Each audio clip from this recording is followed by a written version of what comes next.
আমি চুলে কি কি অ্যাপ্লাই করি। তো একটা আপুর রিকোয়েস্টেড ভিডিও আজকে আমি আপনাদের মাঝে নিয়ে আসলাম। আমি চুলে কি কি প্রোডাক্ট ইউজ করি সেটা নিয়ে থাকছে আজকের ব্লগ। তো ভিডিওটি প্রথম থেকে শেষ পর্যন্ত দেখবেন, তারপর কমেন্ট করবেন, লাইক কমেন্ট শেয়ার করবেন আর চ্যানেলটি সাবস্ক্রাইব করে দেবেন। তো প্রথমে আমি দেখাচ্ছি, আমি এটা না, আমি এখান থেকে শুরু করি। আমি জাফরান হেয়ার গ্রোথ এই থেরাপিটা চুলে দেই। এটা আমি গত 2 মাস ধরে দিচ্ছি। আমার চুল পড়া অনেক কমে গেছে আর চুলের লেন্থ অনেক বড় হয়েছে। মানে এটা চুল অনেক বড় করে, আসলে এটা তেলটা অনেক কার্যকরী তেল। আমি কিন্তু গত 2 মাস ধরে এই তেলটা নিচ্ছি। আগে আমি এটা নেই, তবে নিয়ে আমি অনেক উপকার পাচ্ছি। এই জাফরান তেলের সাথে নারিকেল তেল মিক্স করে আপনি চুলের গোড়ায় গোড়ায় দিবেন। হয়তো বা আগের দিন রাতে দিয়ে রাখবেন, নয়তো বা পরের দিন দুপুরে দিলেন কিংবা সকালে দিলেন, দিয়ে তারপরে সারাদিন রাখলেন কিংবা সারা রাত রাখলেন। পরের দিন চুল শ্যাম্পু কন্ডিশনার দিয়ে ধুয়ে ফেললেন।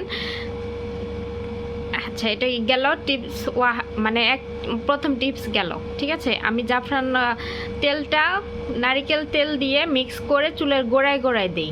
এটা শুধু চুলের গোড়ায় দিই। আর চুলের লেন্থে আমি এই ভ্যাসলিন তেলটা নেই, চুলের যে নিচের অংশে। তো এই ভ্যাসলিন তেলটা আমি চুলের আগা দিয়ে আর লেন্থে দিয়ে এই ভ্যাসলিন তেলটা নেই। তারপরে এখানে আছে অলিভ অয়েল আর নারকেল তেল। এটা আমি মিক্স করে রাখছি ওই যে জাফরানের তেলের সাথে। আমি এখানে একটু নিয়ে তারপরে মিক্স করে চুলের গোড়ায় গোড়ায় দিই। তারপরে আসেন শ্যাম্পু। এই যে আমি এই শ্যাম্পুটা ব্যবহার করি, প্যান্টিন প্রো ভিটামিন। এই শ্যাম্পুটা আমি ব্যবহার করি আমার চুলে। কিন্তু সবার চুলেরই তো এক না, আপনার চুলে যেটা মানায় সেটা আপনি ব্যবহার করবেন। আর এই ক্রিম সিল্কের এই ড্যামেজ কন্ট্রোল হেয়ার কন্ডিশনারটা আমি ব্যবহার করি চুলে। এটা আপনি ওমানে অ্যাভেলেবেল পাবেন, বাংলাদেশেও হয়তো বা আছে, আমি জানি না। তবে আমি এখান থেকে আমার ম্যাডাম আমাকে এনে দেয়। তো আমি এটা কন্ডিশনার শ্যাম্পু করার পরও অবভিয়াসলি কন্ডিশনার ব্যবহার করতে হবে, নইলে কিন্তু চুল অনেক ক্ষতি করে কন্ডিশনার ব্যবহার না করলে। আর সবসময় শ্যাম্পু ব্যবহার করবেন একটা মগের ভিতরে শ্যাম্পু নেবেন পরিমাণ মতো, আপনার চুল পরিমাণ শ্যাম্পু নিয়ে তার মধ্যে একটু পানি নেবেন। পানি নিয়ে শ্যাম্পুটা ফেনা করে চুলের মধ্যে দিবেন, দিয়ে হালকা হালকা করে মাসাজ করবেন। মানে হাতের নখ যাতে চুলের গোড়া দিয়ে মাসাজ করবেন না, মানে শুধু হাতের এইভাবে আঙ্গুল দিয়ে মাসাজ করবেন যাতে নখগুলো চুলের গোড়ায় না লাগে। আর চুল ওয়াশ করে কখনো চুল মানে টাইট করে গামছা দিয়ে পেঁচায় রাখবেন না, কিংবা চুল ঝাড়বেন না গামছা দিয়ে, এতে করে চুলের আগা ফেটে যায়। তারপরে এটা একটা স্টেক দেখা যাচ্ছে, ওয়াক্স স্টেক। এটা আমার চুল যে সামনে দিয়ে যদি ছোট ছোট চুল এগুলো উড়ে না, এগুলা দিয়ে আর কি সেট করে রাখা যায় স্টেক। আর অ্যালোভেরা জেলের অনেক ব্যবহার আছে, সেটা আমি এটা স্কিনেও ব্যবহার করি, চুলেও ব্যবহার করি। এটা আপনি যে কোনো একটা হেয়ার প্যাক দিয়ে অ্যালোভেরা জেলটা ব্যবহার করতে পারবেন।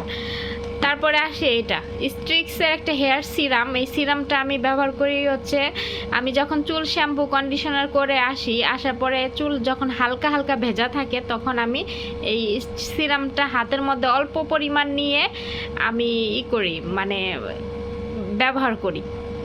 তাহলে মনে করেন যে এই সিরামটা মানে চুলগুলো অনেক সুন্দর মানে হয়ে থাকে, সেট হয়ে থাকে, চুলগুলো উড়ে না, চুলে যে রুক্ষ রুক্ষ একটা ভাব এটাও চলে যায়। তো এই প্রোডাক্টগুলো আমি আমার চুলে দেই। আর হেয়ার প্যাকের কথা বলি, সেটা আমি প্রতি সপ্তাহে 2 বার আমি চুল মানে শ্যাম্পু দিয়ে ওয়াশ করি, শ্যাম্পু কন্ডিশনার করি। অন্তত সপ্তাহে 2 বার চুলে শ্যাম্পু করা উচিত, আর কন্ডিশনার তো অবভিয়াসলি নেওয়া উচিত। তারপরে আপনার যে কি বলে শ্যাম্পু, যেদিন আপনি চুলে অয়েল ম্যাসাজ করবেন, হয়তো বা সকালে অয়েল ম্যাসাজ করবেন, রাতের বেলা আপনি যখন গোসলের আগে 1 ঘন্টা আগে আপনি একটা হেয়ার প্যাক দিবেন। হেয়ার প্যাকটা আপনার চুলের সাথে, সবার চুলেরই কিন্তু এক না, আপনার চুলের সাথে যে হেয়ার প্যাকটা যায় সেটা আপনি দিবেন। যেমন ধরেন আপনি একটা ডিম দিয়ে, একটা লেবু দিয়ে টক দই দিয়ে একটা হেয়ার প্যাক বানায়া চুলে দিয়া 40 মিনিট কিংবা 1 ঘন্টা রেখে আপনি চুলটা শ্যাম্পু কন্ডিশনার দিয়ে ধুয়ে ফেলেন। আমি কিন্তু এই হেয়ার প্যাকটাই দেই, আমি আর অন্য কোনো হেয়ার প্যাক দেই না। আমি একটা ডিম, তারপর ডিমের সাদা অংশ দেই, কুসুম দেই না, কারণ কুসুম দিলে আমার চুল মানে রুক্ষ হয়ে যায়, এজন্য আমি কুসুম দেই না। আর কুসুমের স্মেলটা অনেক বেশি, এজন্য আমি কুসুম দেই না। তো আমি ডিমের সাদা অংশ দেই আর একটা লেবুর রস দেই, টক দই দেই 2 চামচ, তারপরে দিয়ে মিক্স করে তারপর আমি চুলের গোড়ায় গোড়ায় লেন্থে এগুলো দিয়ে আধা ঘন্টা 1 ঘন্টা কিংবা 40 মিনিট রেখে রাখার পরে যে শ্যাম্পু কন্ডিশনার দিয়ে চুল ধুয়ে ফেলাই। তো এইগুলো আমি করি। আর তো এটাই হচ্ছে আজকের ভিডিও। আসলে সুন্দর চুল কিন্তু এমনি আসে না, যত্ন করতে হয়, যত্ন করলে সবই সুন্দর হয়।